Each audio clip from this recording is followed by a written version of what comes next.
Hey, brother.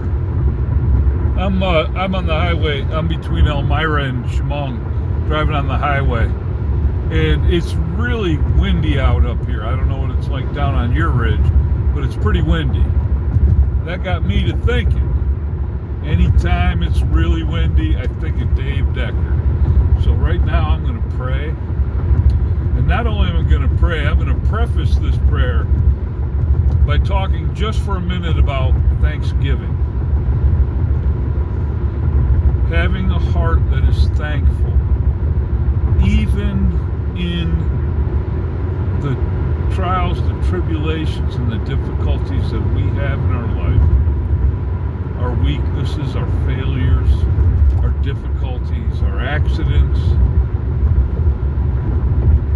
our disobedience. It doesn't matter. All of it is covered by Jesus. When we really love Him and we really believe in Him, and we keep going back and saying, Father, I love you. Forgive me. I want to be more like your Son every day. So, Father God, it is with a heart filled with thanksgiving, filled with gratitude. Not just that I'm drawing breath, but that I have a brother like Dave Decker, Lord. So humble, Lord. He loves you so much. And your word, somewhere in the Old Testament, it says, it is good to be with the brethren. My brother, Dave Decker. I love that brother, Lord. And I want to bless him.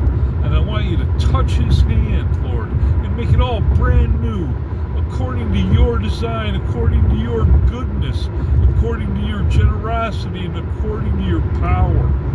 All glory to you, Lord, just because you love him so much. We trust you, Lord. We trust you in how you do things, even when we don't understand them. Bless my brother Dave. Bless Tanya, Lord. Bless their hearts, Lord. Protect their hearts from hurt,